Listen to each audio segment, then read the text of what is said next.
Good afternoon, everyone. Thank you for joining our regular Introduction to Diana webinar. Today, I will give the presentation, and it will be followed by a live demo on the application of composed element in structural analysis. And the demo will be given by my colleague Jingming Ran. And as usual, your microphone will remain muted. You are familiar with that if you attend our webinar. You have the possibility to type your questions. There is a question box, and I will keep an eye on them. And if some of the questions are relevant for the audience, I will try to answer on the fly. Otherwise, I will get back to you per email. This webinar will be recorded, and a few days later will be available on our YouTube channel for replay. So if you miss part of the session today, or you want to replay it, it will be available within a few days online. Having said that, let's start with the presentation. I will try to keep it relatively short. So let me get the slides.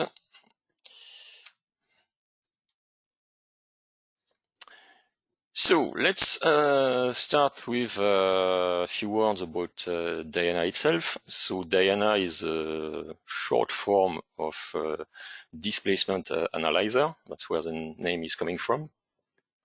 And is a general finite element program, which is dedicated to all types of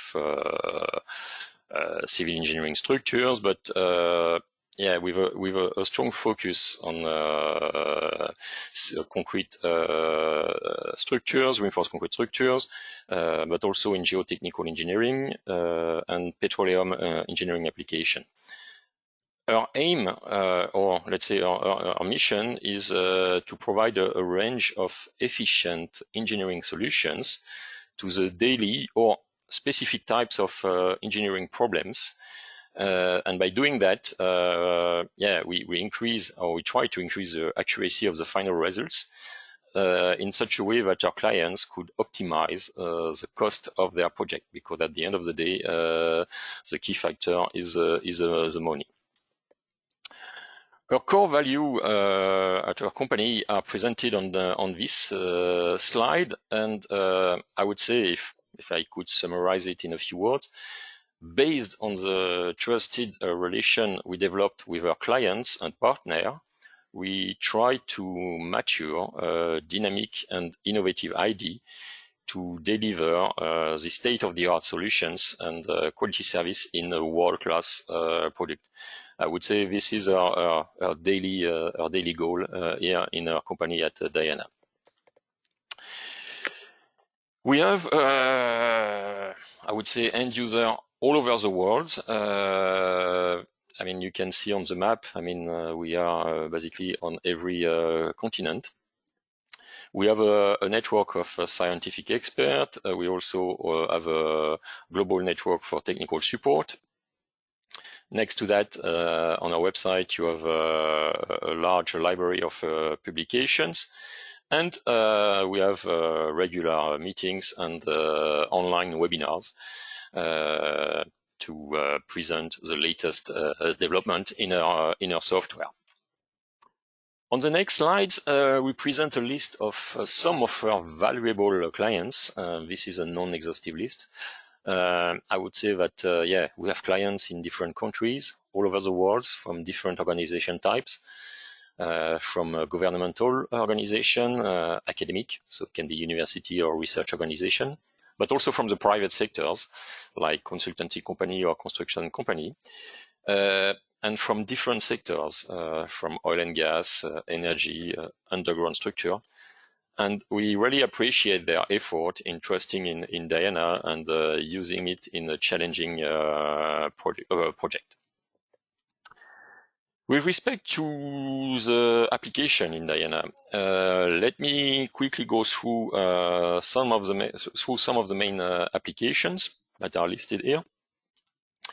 We start with the geotechnical and tunneling. I would say that we have a very good integrated solution for all types of geotechnical and tunneling applications. So you can use the integrated environment of Diana for any types of tunneling and underground structure. And today, during the live demo, my colleague Jingming will use a kind of tunnel example to show an application of the composed element.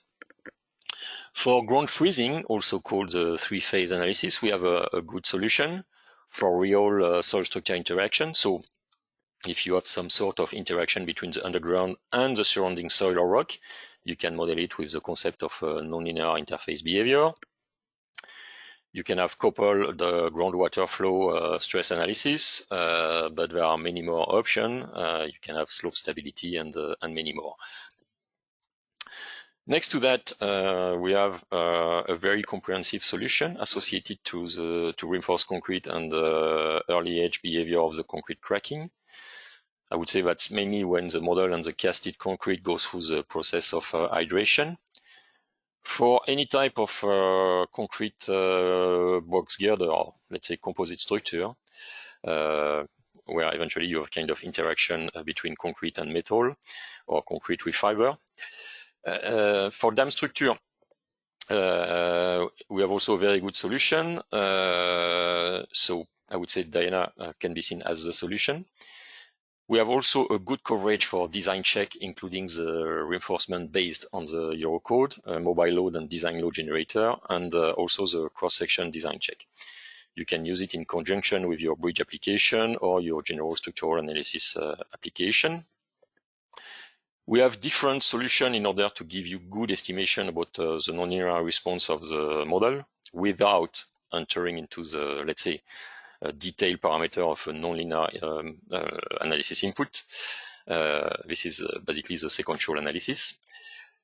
Temperature and stress coupling let you analyze how the concrete goes through aging. Cooling pipes is also another powerful feature that we offer in both 2D and 3D in order to control the hydration process. Crack initiation and propagation in concrete, I would say that's one of the most powerful features in Diana. And also fire effect, how the fire could affect the durability of the structure. Among other applications, we can refer to masonry and historical construction. In Diana, we offer different solutions at meso or macro levels. So you can use Diana to model the interaction between the individual bricks and the mortar joints. For dams and dikes, as I already mentioned in the previous slide, Diana can be seen as the solution. It covers all the aspects of construction for all types of dam structure. You can consider also the fluid structure interaction, dynamic effect, and also induced damage to the structure. Fire analysis is another area that, based on its importance these days, has become one of the main topics for structural checks. And again, Diana can be seen or considered as one of the most reliable solutions for that. For earthquake analysis, you can use Diana for general dynamic or seismic analysis. Again, among the advanced type of application, Diana is also very well known in the field of oil and gas and nuclear structures. Based on the type of complexity, you can simulate 3D geomechanical depletion or borehole stability. And for nuclear structure, you can analyze concrete containments or underground waste storage, for instance. Let's now take a look at the Diana environment, or let's say the graphical user interface of Diana. So it's pretty much like any Windows look-like program. You have a toolbar on top with the shortcut to the main functionality. And you see that you have different windows, such as the model window, the property window, analysis window, results window, the working window, and some window at the bottom, the Python and the message window. So the position of these windows it's really up to you, and you can move it from right to left, from top to bottom. I mean, you can really customize the look and feel.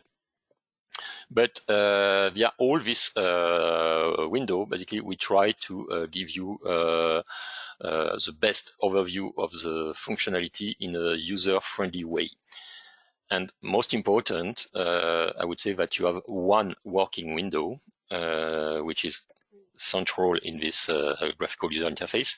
I would say that's where the magic happens. So basically where you do your modeling in terms of geometry, you do your meshing, and you display your results. So you don't have to switch from one of our environment to the others. Everything is done in one working window. With respect to this environment, we do our best to deliver the state-of-the-art solution. We have intuitive graphical user interface with various display options and also advanced selection methods. Modeling functions are based on Parasolid, and if you use CAD import, we have robust geometry check and repairing tools. In terms of meshing tools, we have a powerful and automated mesh engines for both 2D and 3D. You can also generate embedded reinforcement, but also embedded piles, for instance. In terms of loads and boundary conditions, I would say that we have a full support of loads and boundary conditions that can be applied at the geometry level with some flexibility at mesh level, but you will see in the next slide, the philosophy is to do everything at the geometry level. We have full compatibility with Excel, and in terms of post-processing, we offer a complete solution to results interpretation. And of course, all this operation in our graphical user interface are scripted in Python. So we have a full Python interaction with our graphical user interface. Next to that, we have some, let's say, interactive window to give you the best experience. For instance, for the material model classification, we have a special separate dialog boxes with various input fields and also unique aspect that can be activated at the material level. Over there, you can also use functions and variable dependency. You can generate load combination for the design, but also distinctive load combination for analysis. You can generate spatial and non-spatial function. The property window gives you a kind of extra level of control when you want to parameterize some of the selected operation. And through the analysis window, you have an intuitive environment to set up any type of analysis, including the interactive phase analysis. So in one go, you can easily see which part of your model is active in which phase. So we try to really offer the best user experience through this interactive environment. In terms of workflow, let's spend a little time on this flowchart.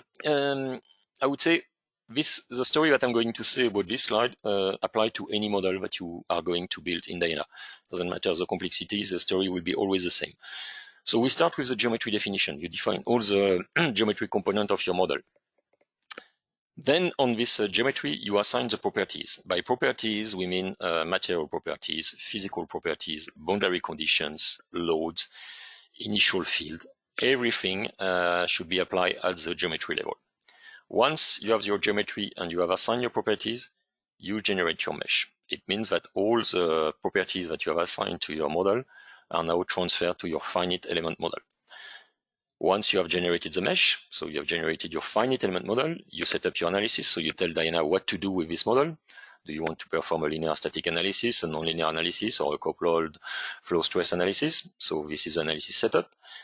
You run the analysis, and if the analysis runs until the end without any problems, then automatically the results are loaded in the working window.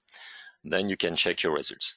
So this is basically the workflow of Diana. First geometry, then assignment properties at the geometry level, generate the mesh, analysis setup, and run the analysis. So it means that if you want to change anything or you operate any change on your properties, I don't know, you change the Young's modulus of one of your material, it means that you always need to regenerate a mesh to update your finite element model. Until and unless you generate the mesh, the modification is not transferred to the finite element model. Everything is done at the geometry level. And this flowchart really summarizes the workflow, and this workflow can be is applicable to any model that you would build in Diana. In terms of modeling, we have many options to create the geometry of your model, from import CAD files to generate primitive through Diana. So let's go through the main possibilities. You can either import your geometry from third-party CAD program or generate your model from our integrated environment. It's really up to you and how you work within your company through the different departments. Among the format that Diana IE can handle are DWG, DXF, STEP, and IGS file. You can also import IFC file format if you are using Revit. And furthermore, if you are dealing with terrain geometry, for instance, you can import cloud of nodes. And from this cloud of nodes, you can generate a Bezier surface from them. So this can be very interesting if you are into geotech, and you get some input from a scan. You can basically rebuild your terrain geometry using this feature. After importing the geometry, best scenario, you can immediately mesh, but this is an optimistic story. Most of the time, there are some minor problems that need to be fixed between the model generated in a CAD format. So that's why there is a geometry check in Diana. You can always check the tolerance and the quality of the imported shape, but you can also fix it, improve it based on certain features that we have in Diana. So this way you can really enhance your imported geometry. Otherwise, you can use the basic tools we offer in terms of modeling primitive to create and generate your model. For instance, for 3D, you can create a block, a cylinder, a cone, a prism, a torus, or a sphere. In 2D, you can define a polygonal sheet, a circle sheet, but also a line, a circle, or a polyline, or a Bezier curve, or eventually a point. We have advanced functionality, such as a sweep function that allow you to sweep a reference shape through a guide wire. And this guide wire can be curved or straight. And depending on the option, basically you can easily, in a few clicks, build a 3D geometry from a wire and a reference shape. You can also generate complex geometry with, I would say, minimum information using some of the smart function. One of them is the lofting. For instance, on this slide, you see that we can generate this complex shape from basically two face or a set of wires. So these are smart process. Our selection window is also interactive and object-oriented. So basically, you can select directly based on the selection filter, and you see that the selection filter offers quite some options, from solid shapes to face, vertices, or type of embedded elements. This is very useful when you are dealing with a complex geometry, which has many components. Sometimes the selection can be difficult, so using the right selection make your selection much more accurate. We are using auto clash detection.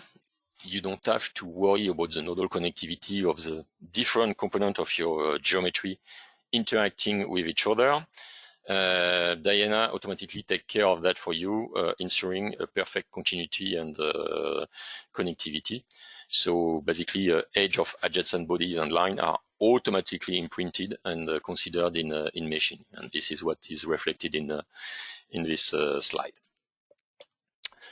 There are other options in order to improve your geometry. For instance, you can sew sheets, but you can also convert body and sheets, and this operation are basically reversible. For any operation in the model with respect to the loads and the boundary condition, you can use the imprint option to have the trace and track of the imposed load or boundary condition acting on your reference geometry. For instance, here you have an example of a rectangular shape, and we have a curve line and 2 points.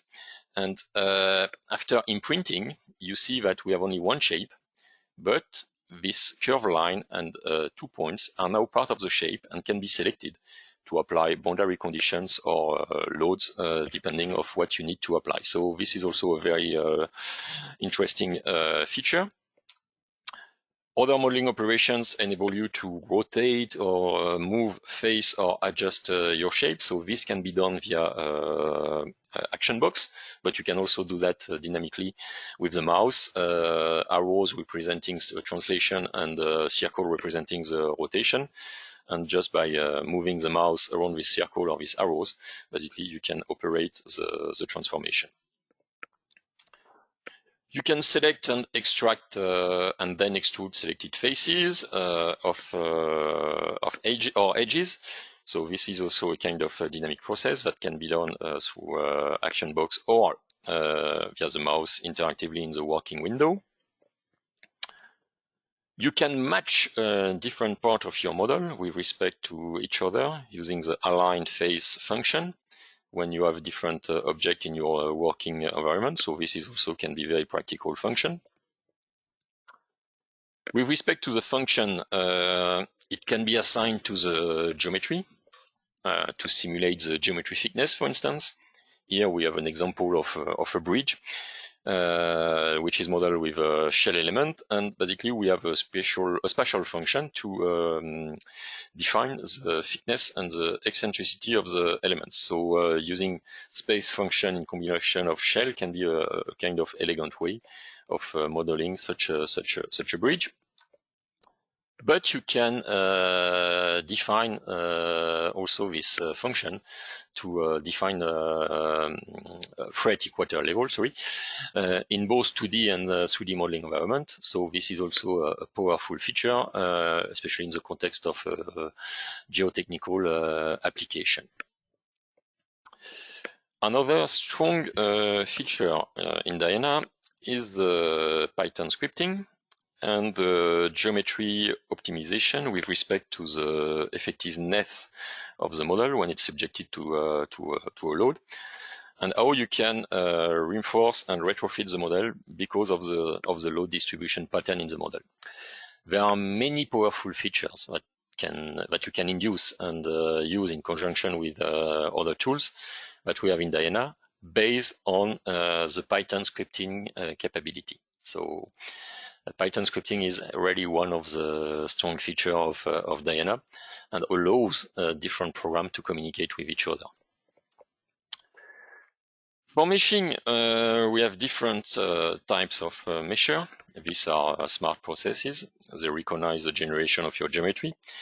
If your geometry is based on extrusion, or extrusion mesher comes into the picture and generate a nicely patterned structure mesh. And you see from this slide that basically we generate the geometry using extrusion, and it results when meshing of a nicely extruded mesh. We have adaptive element size that enables you to increase the density of nodes and elements at certain corners and edges in order to have a smooth transition mesh. This option can be activated under the mesh property. And you see the outcome of this option with or without being active. So you see that you have a finer mesh on this curved edge compared to this one. So this one, basically, the option was activated. You can see also the effect here on this slide. If you have a terrain geometry, for instance, you can see the difference with or without the adaptive element size option. You can observe that in one case, if you have the options on, you have a kind of smooth mesh capturing really the curve of the shape, where without it, basically you get something which is very approximated and which is not able to capture the complexity of the shape. So this is a powerful feature. You don't need to change anything into your mesh shielding, you just need to activate it.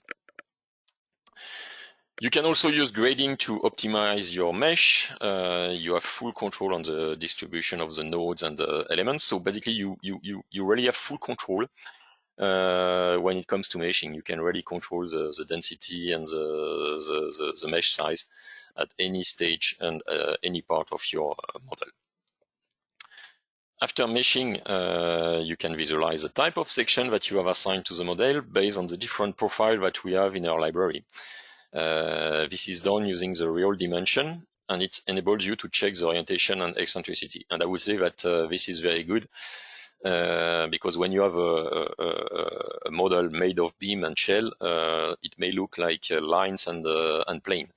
So having a realistic visualization of the 3D cross-section can give you basically a real idea of your structure.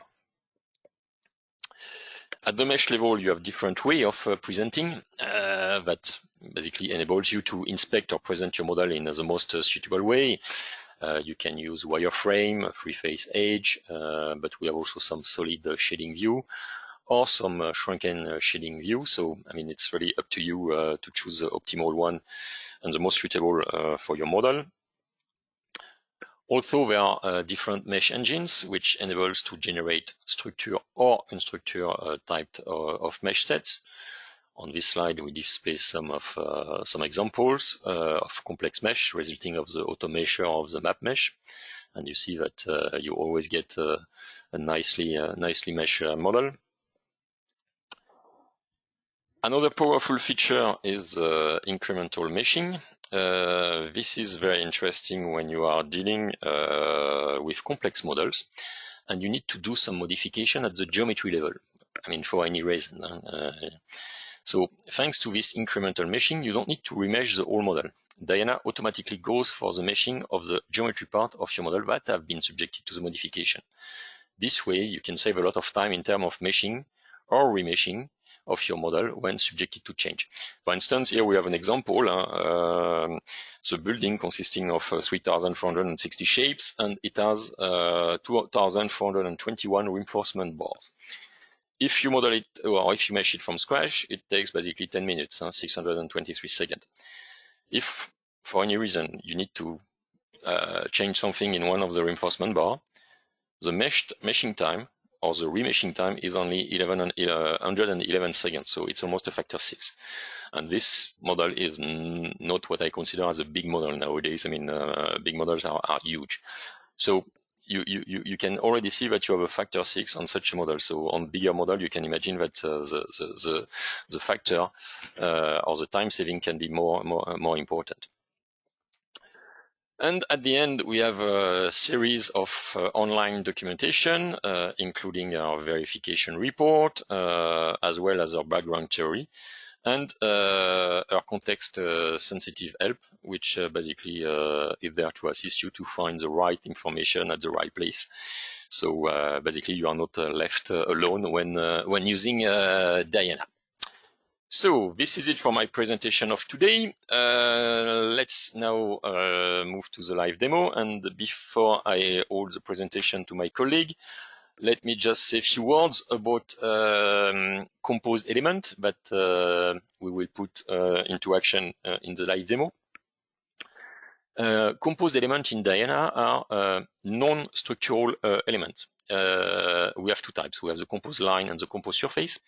And these elements can be added to your model to generate non-default output. What do I mean by non-default output? For instance, if you have a concrete slab 3D and you use a solid element to model it. Standard output of this solid element are basically the translation and so displacement and stresses. But you may want to see bending moment or cross-sectional forces. In that case, you can include a composed surface to your model, and this composed surface basically integrates your results based on a certain selection. And how does it work? Basically, for a composed line, you define a kind of line supporting your composed element, and a diameter which define the volume where elements within this volume, or let's say fully contained within this volume, contribute to your composed, and the ones that are partially or completely outside do not contribute. So basically you define a kind of integration volume. And when it comes to a composed surface, basically we are not dealing with a diameter, but a thickness. So basically you define a plane and you define a thickness. and all the elements that are fully contained within this thickness contribute to your composed element. So these elements are non-structural, they do not affect the result of your analysis, they are just there to give you extra output when you are using elements that do not offer this standard output. So having said that, let's put all this concept in action. So I'm going to give the presentation to my colleague Jingming Ron. So Jingming, I make you presenter and I mute myself. The stage is yours. Thank you, Jean-Claude. Hello, my name is Jingming, and I'm a technical support engineer in Diana. And the demo I'm gonna present is about the composed elements. If you have a look into the cover figures of our webinar, you know this is a segmented tunnel example. And this example, you can find it in the tutorial in our website. It's also called segmented tunnel. And let me briefly introduce what is the purpose and geometry of this model. So in this model, we have this 15-meter wide shape of rock of soil. And in the center of the soil, we excavate a diameter of 4-meter segmented tunnel all the way through from one side of the soil to another side. And we excavate 6 times to make it completely through. And during this 6 excavation, we also installed the segmented tunnel inside the excavated soil. So because everything is inside, so you can't see it. So if you make use of the Diana function called virtual transformation, then you can move the model, the material inside of your, for example, here, all the segments and excavation soil outside, then you can clearly see what is happening here. So if you can also see from this is the initial state of your model. In the beginning, you have only the soil and also the excavated soil. And with different stage, we excavate the soil and we install the segment lining and in a sequential way. And in this case, in this situation, we simulate the formation and the bending of the segmented tunnel by doing stage construction. In Diana, we simulate segmented tunnel. There's a few things that is very important is to simulate this tunnel one thing is the stage construction. Basically, you see different stages of excavation and installation of your soil and also the segmented tunnel. And another thing is the connection between the segmented tunnel. For example, there's inter-segment connection and also inter-ring connections. Those two are very important for simulation. Another thing that's very important is to simulate what is the bending moment of your segment, which is very important for your examining the design of your segment concrete. So in this case, my point is the key point about this demo is to show you how to demonstrate the bending moment of your segment during the installation excavation procedure. And first, we need to plot the bending moment of your segmented tunnel. We first need to create a circle. We put this back to the original coordinate, and we created first we need to create a circle that surrounding each ring. So we do this by selecting 3 points. In this case, we select 3 points, any 3 points located in the ring, and it will coincide with the segmented ring. So we first create a circle, and we make a new shape out of it to for easy management of this line. And because we want to put it on top of in the center of each ring, we need to hide this and also hide all the excavation soil. And we moved this circle we just created to the center of the first ring. And to assign a composed element, we need to right-click it and then property and compose properties. You can also do it with geometry, assign. There's also a compose property here. And how could you tell this circle to show its bending moment of the first ring? So there's two ways of doing it. The first way is to define the geometry of your integration window. So in this case, we first created the geometry of our integration, the integration section across the whole circle. So we create a new geometry, and because you can see this, this is the shelf element of our segmented tunnel, and the thickness is around 0.2 meter of each segment. And the width of each ring is 1 meter. So if you can visualize it by thinking a integration window that doing a section across the like going through the whole line like a sweeping function. And then, the thing you need to do is to define the geometry of this integration window. So we do it by selecting the rectangular tube, because here is a rectangular tube along the circle we just create. And first we need to define the element axis. In this case, because the axis of your segment is aligned with the X direction, we choose it with X, so that the Y and Z local element axes are aligned for all the ring. And for element Y, if you are not familiar with what direction it is on your ring, you can click this function.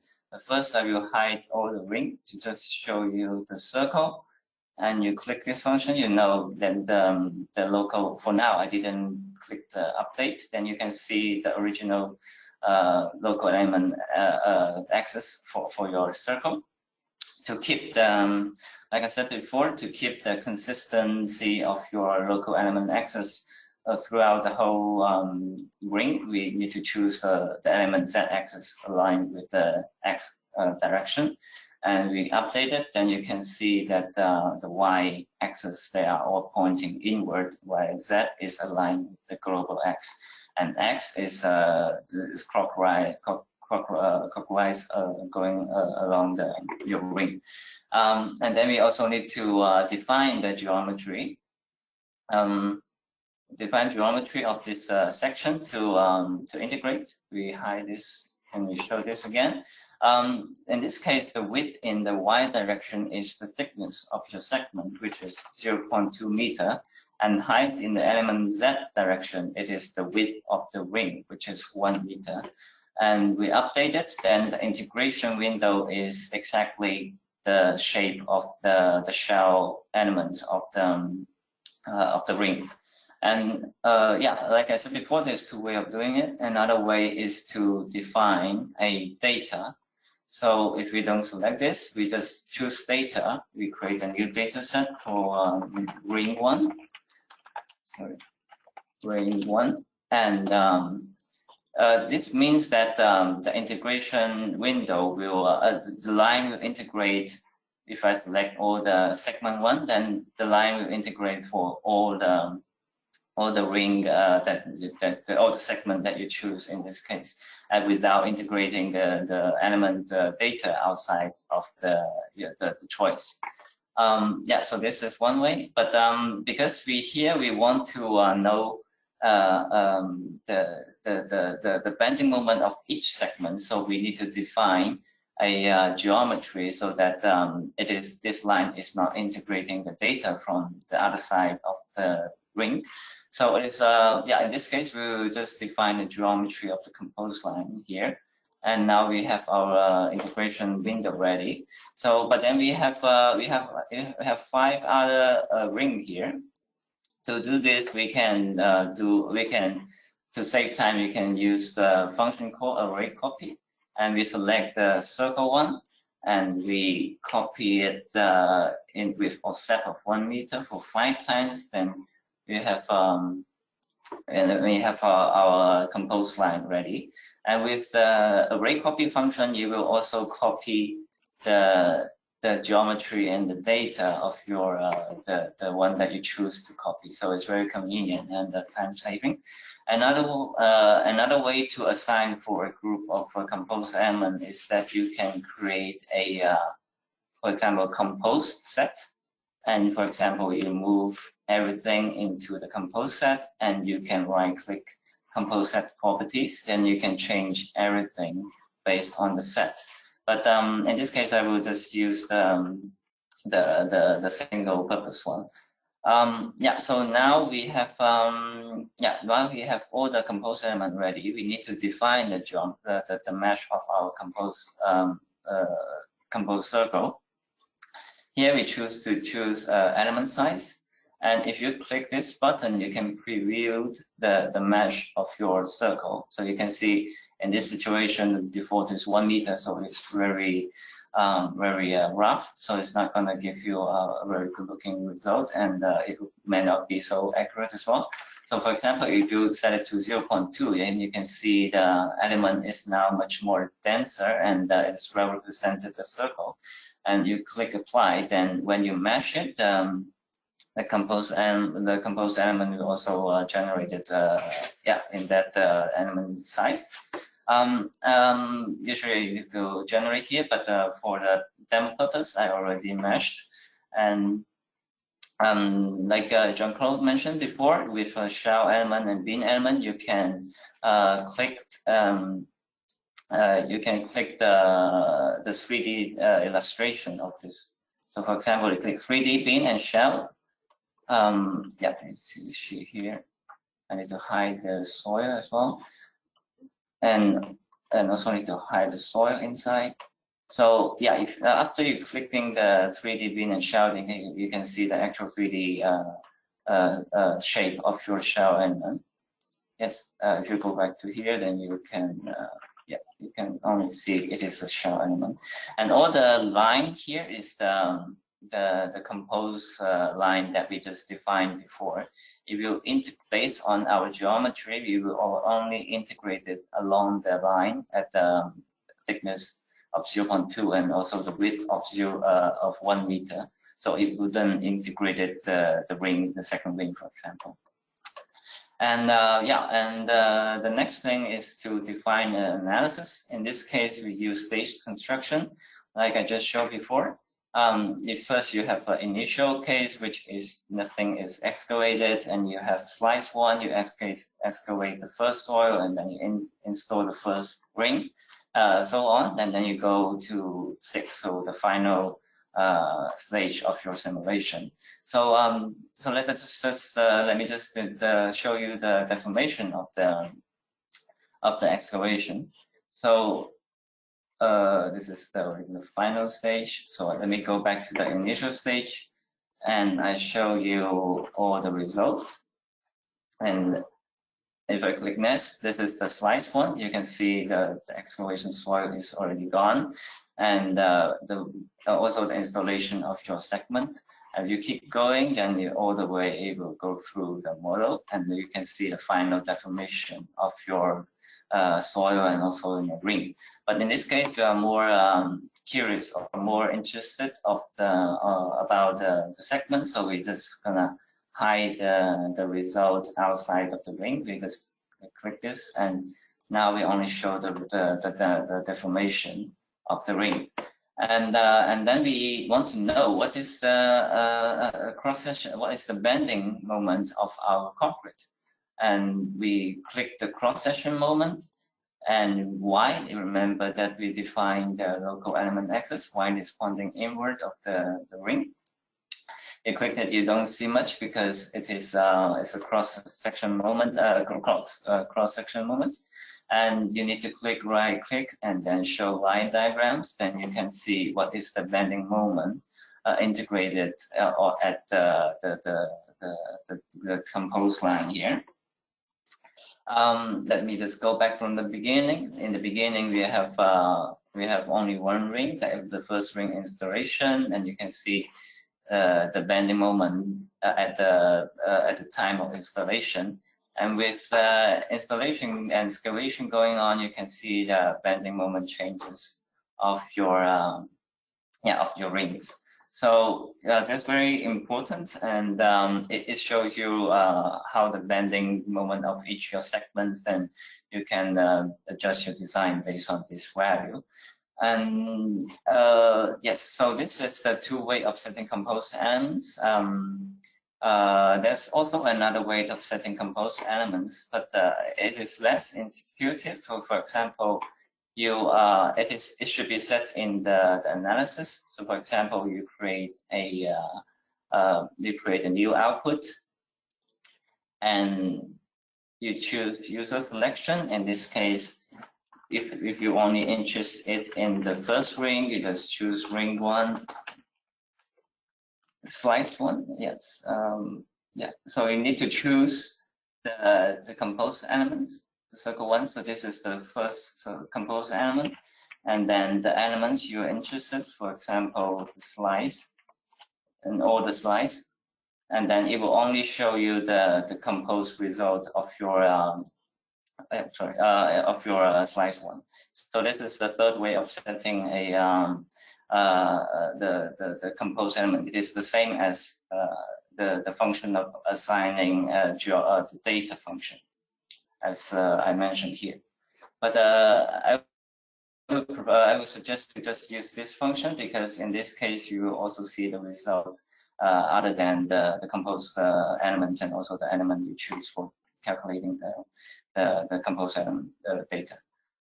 So yes, so this is a demonstration of how to set up the composed elements. You can also see the demonstration of your assignment of composed surface with the tutorial core file under Slack. That one will also introduce you how to set up the composed surface elements. Thank you so much. Thank you very much, Jingming. This is a very clear demo, and you nicely show the different way of setting up a composed element in your model. So thank you for that, Jingming. Before we end up this session, I want to bring to your attention that we will have our last online course about nonlinear behavior of reinforced concrete structure starting on September 30. You can find more information on our website under the training and webinar. Training and webinar section. You can find all the information about this course. There are still a few seats available. So if you are interested to join this course, don't wait too long. But we still have a few seats. If you click there, you have all the detail. And as I mentioned in introduction, within a few days, you will find the recorded session of this introduction webinar under the recorded tab on our website, and where you can also find the recorded session of all our intro and technical webinar. So I'd like to thank you all for attending this intro webinar. I'd like to thank you one more time, Jingming, for the live demo. And I invite you to keep an eye on our website, because there's always something going on, and we have more events in the pipeline. So thank you all. Have a good day or good end of the morning, depending where you are located. And we will be in touch in one of our upcoming events. Thank you.